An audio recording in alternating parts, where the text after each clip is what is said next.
Hey. Psychedelics are not a replacement for psychotherapy.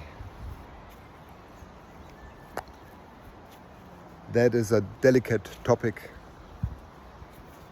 because I know for many, including myself, psychedelics had a profound impact in life. So I'm not arguing against your meaningful and maybe life-changing experience. I'm trying to tackle something beyond a common view that psychedelics are the new remedy, the new sole solution for mental illnesses. I want to tap into three fields: psychotherapy, coaching, and psychedelic facilitation.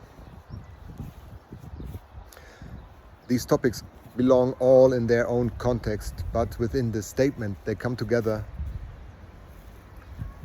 and they start dancing with each other to a new tune, to a new dance. And there's a lot of, let's say, stepping on each other's toes happening, or friction, if you will. And I'm trying to talk about those frictions that I am aware of.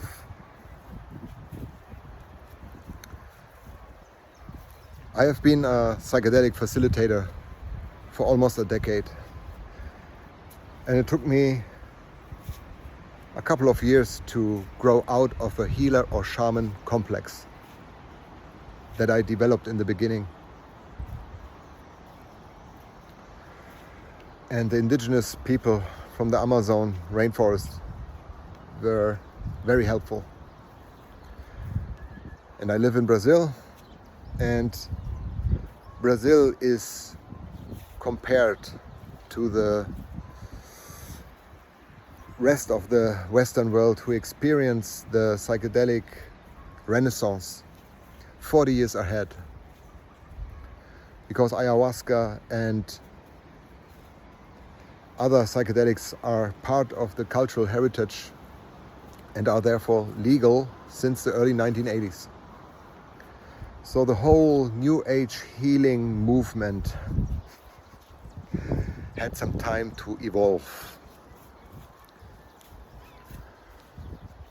And just to throw out some numbers, let's say in a radius around 20 miles from where I live, in the south of Brazil, I can easily find up to 10 healing communities that are serving ayahuasca every weekend, Western facilitated.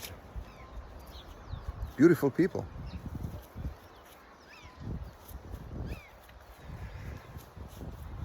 But unfortunately, it's very casual. For some, they say, hey, honey, are we going to the movies or are we going to do ayahuasca?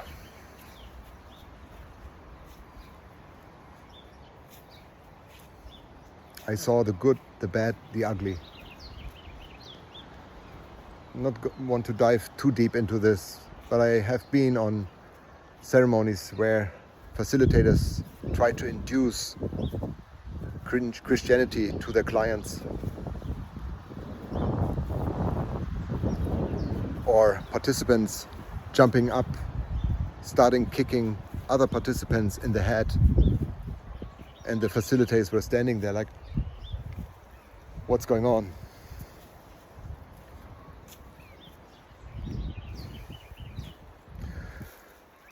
So my discernment is very often on point. Why? Because I'm aware of its shadow, my projection. And I'm trying to hold both. So when it comes to psychedelic facilitation, I feel comfortable enough to say, I know my craft.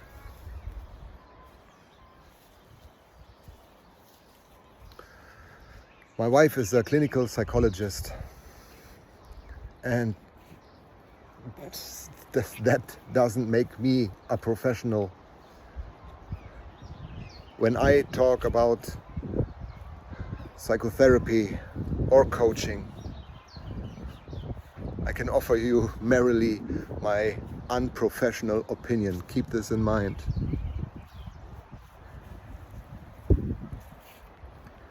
I just had the fortune to accompany my wife through her studies.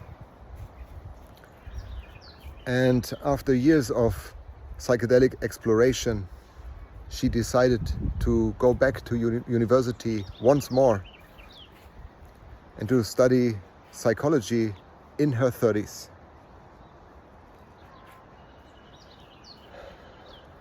And I have to say, it is a different thing when a grown-up person with life experiences, clean vision, purpose,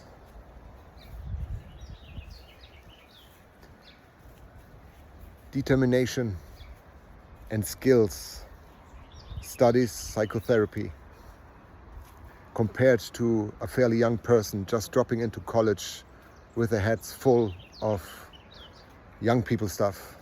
That is not a judgment, it's just what I observe. And what I also observed is that it seems like many young students know that something is off with them, and their curiosity brings them into studying psychology to figure themselves out.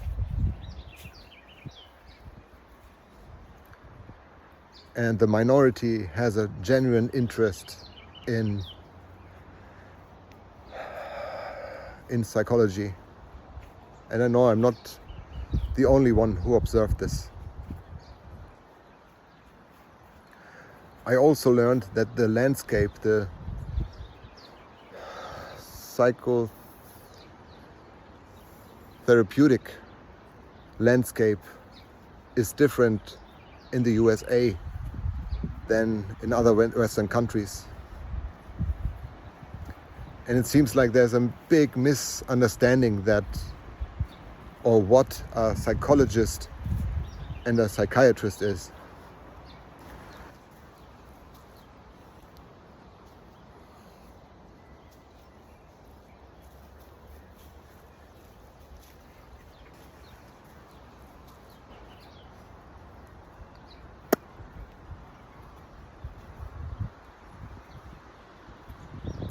And there's a lot of heavy history present in, or I only know in the US. There's this experiment from, what's his name? David Rosenhahn. Wow, that is a pretty sobering rabbit hole. Highly suggest this for you looking into it. The experiment of David Rosenhahn. I also understand that many people don't have the financial means to sit with a professional therapist. And that kind of pushes them into the realm of coaches. And here's something very interesting, I find very interesting. My wife had to study 6 years at the university to get a bachelor degree, just to understand the basics of the human psyche. And I, on the other hand, I could go or participate in a weekend seminar about narcissism. And I can attain a certificate that says I'm a professional coach for narcissism. And I have met those people. And it's incredible how they ignore the fact that the symptoms of narcissism are also present in other personality disorders. So they wear the narcissism goggles. Everyone is a narcissist now. Oh, I see you're a narcissist, or you're dealing with a narcissist. Come to me, I help you. I'm not saying that every psychotherapist is good, and I'm not saying that every coach is bad. I have met some legit coaches, but they all know their limits. And when they reach their limits, they simply advertise psychotherapy.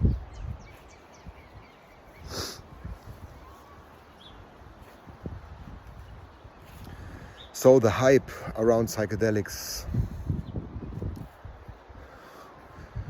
to those, I believe, good-hearted people who advertise psychedelics to others, let me say this.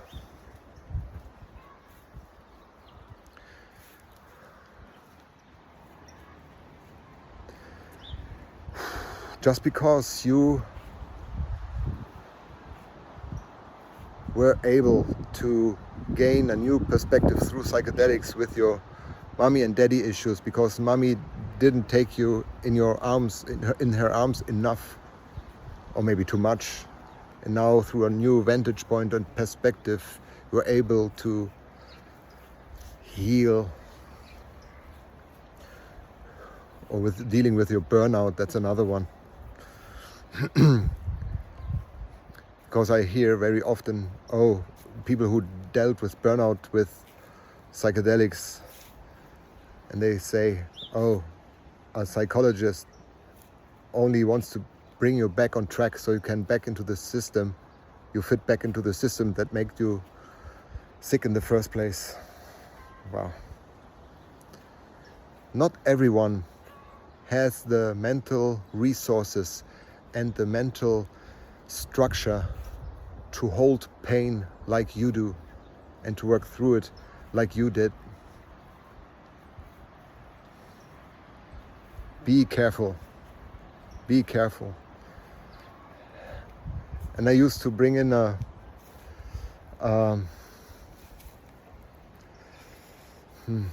example, and my wife gave me a good whacking the other day.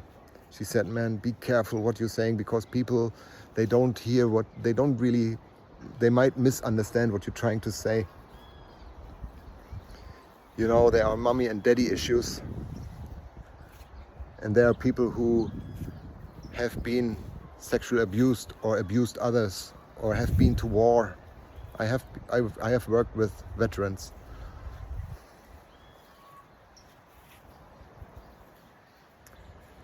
So I'm not trying to evaluate someone's, I'm not comparing the essence of suffering, because you cannot, because there is a phenomenological view that says the quality of suffering doesn't matter if you have been abused or you have been to war.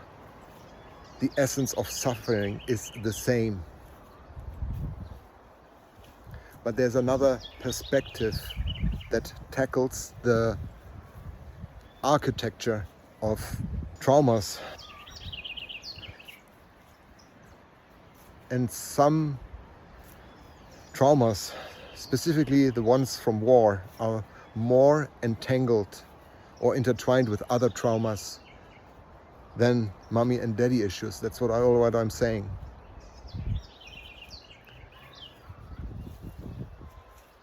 So if people struggle, if they don't have the mental structure to work through their pain, and if they refuse therapy, they often develop a very strong connection to healing communities.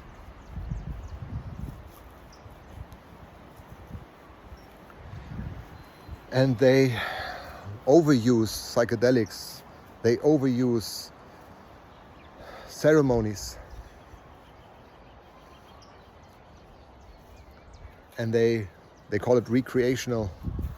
You know, and I know people who do ayahuasca every weekend, And I know that's a very extreme case, so let's zoom out a little bit. Let's say once a month, which is quite a lot. And those people don't realize that they sit in circle with other damaged people over and over again. And everybody is talking about healing. That is when healing and ceremony becomes a lifestyle.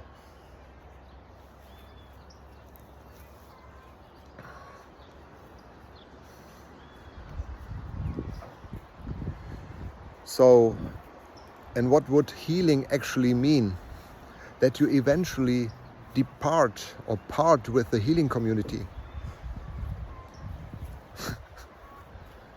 That sometimes becomes part of their identity. So, and let me quote Namaste Bae Kombucha. He says, stay damaged, keep healing. It becomes a theme.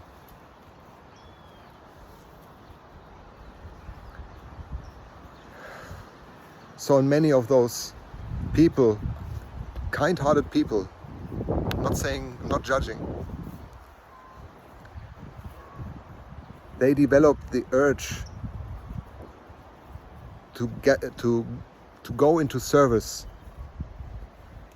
because if they cannot heal themselves, they try to heal others.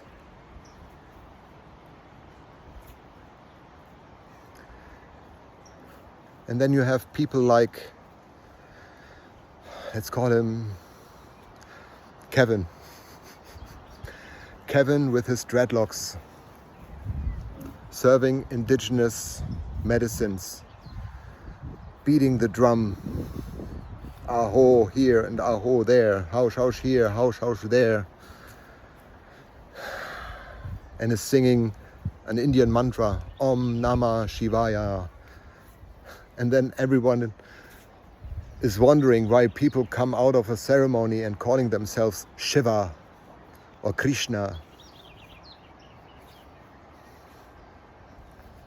And Kevin, and by the way, to all those Kevins out there, man, I love you. I have a compassion for you. This is not judgment. Be open and keep listening, please. So Kevin is waving with a 3 months initiation with indigenous people in Peru or where, who knows where. 3 months initiation to become a shaman. That is the same issue like with the coaching certificate. 3 months.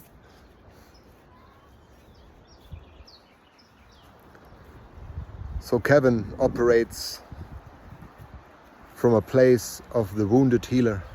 Not a good place, not a good environment to be in.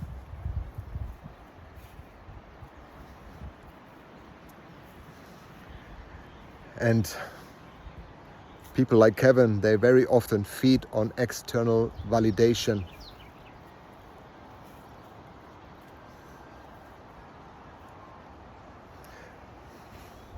Based on the exotic status their self-claimed shaman image brings in.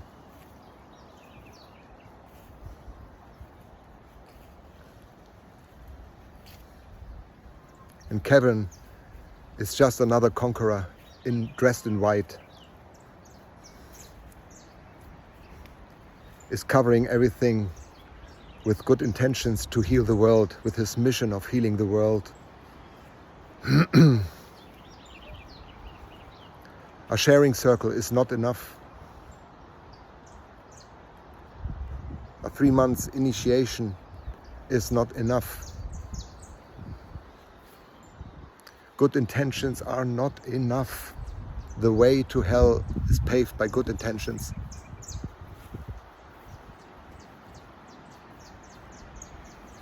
Because nowadays it feels like people don't want to do the hard lifting to sit and work with their shadows. They want to dance with their shadows in ceremony.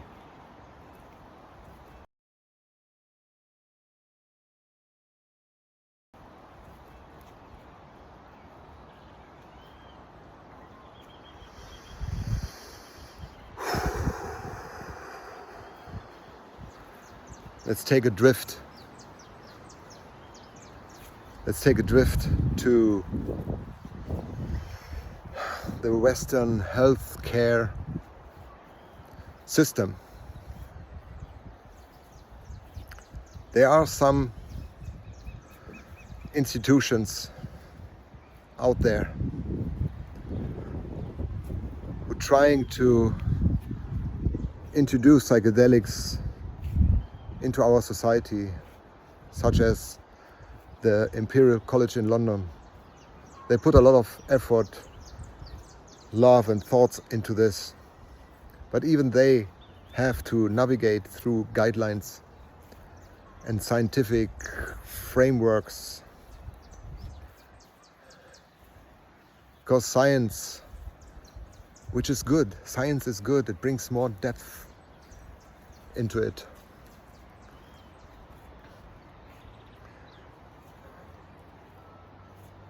But science cannot really work with spirituality. They might acknowledge it, but they cannot work with it. So it seems like what I observe might be wrong. I might be missing something. But it seems like they are rationalizing everything. Brain chemistry here, brain receptors there, mental here, mental there. They're pulling out spirit or soul out of the equation.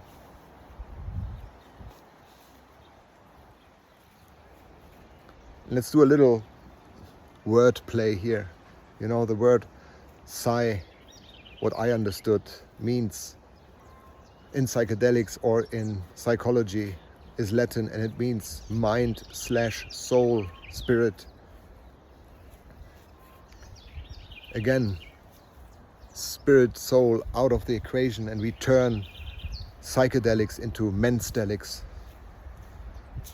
and psychology into mentology.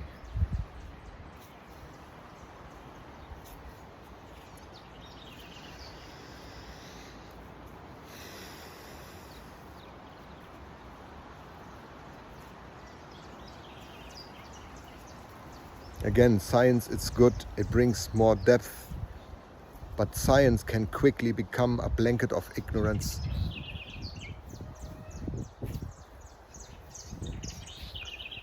And here's a little story that I heard. I don't know if this is true. A group of Canadian scientists received a lot of funding to travel into the Amazon, to sit with indigenous healers, to learn about the medicines and to extract the knowledge, the traditions, the wisdom. And as a compensation, they provided to the healer $500. $500 for 1,000-year-old wisdom. And they returned to their homeland. And they patented indigenous wisdom. And now we have ayahuasca gummy bears for microdosing.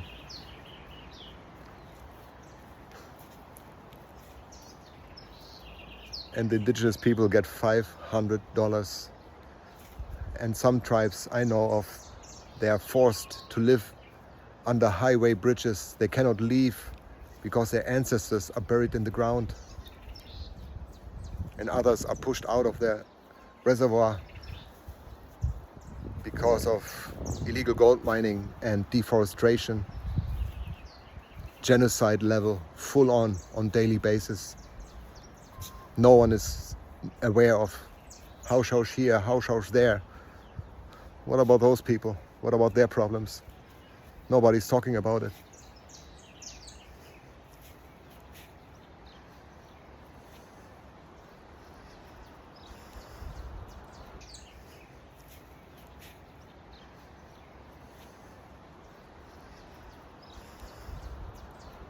So the psychedelic renaissance for me has a really weird aftertaste. Really weird aftertaste.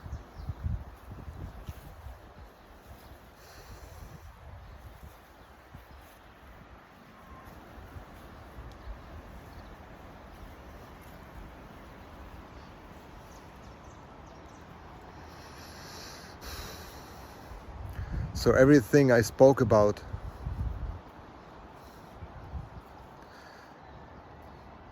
I cannot help myself. I think our society is premature. We are pacing too fast. Too fast forward. And unfortunately, I don't have a solution to offer. Only the intuitive knowing.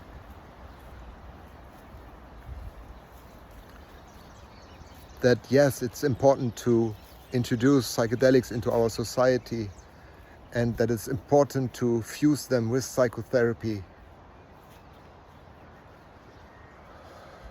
But we cannot leave the indigenous people out. We need their spiritual guidance.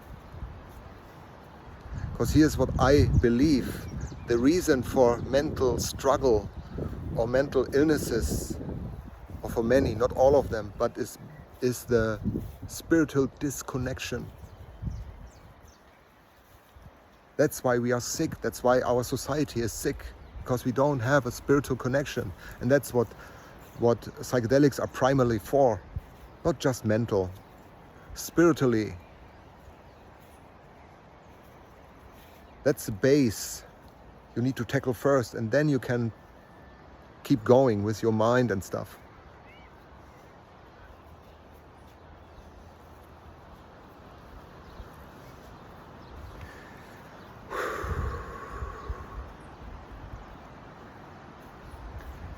So here is the message I have to offer, or advice. And I hope, no, I don't hope, I trust that opinions like this,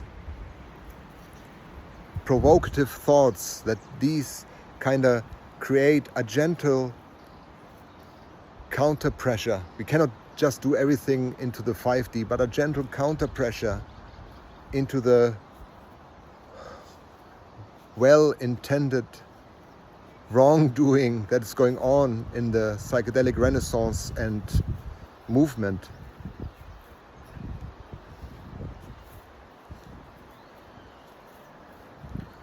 So please, everyone who resonates with that, and even those who don't, please be careful how you talk about psychotherapy.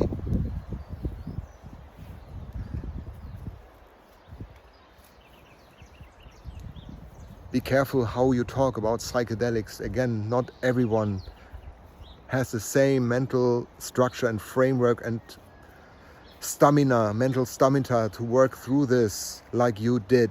Stop advertising it to everyone.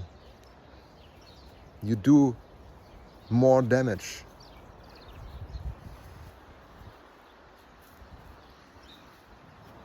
And it's not all hausch. It's not enough. Hausch. What are we giving back for this thief, for this theft? Just a hausch?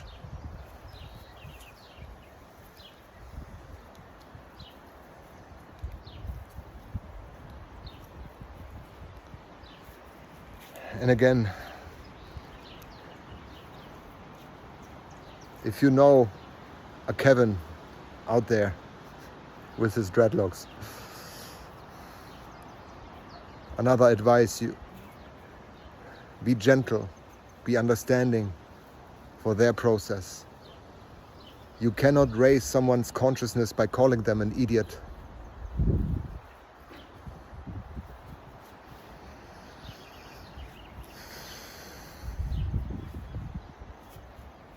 "30 minutes. Whew. I feel complete for now. And look, I have my blind spots. Unprofessional opinion regarding coaching and psychotherapy.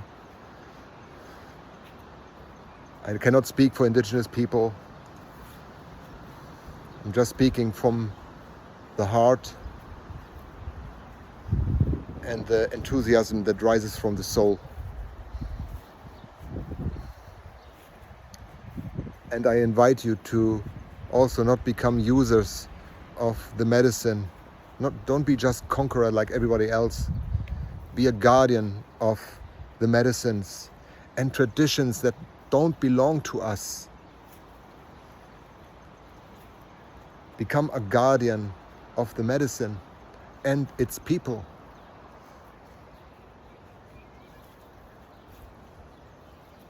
Because there's also something really weird happening inside indigenous communities. That's a whole different rabbit hole. So, with all the love I can give, and all the fucks I can give, no. Yes, no. Leave it up to you.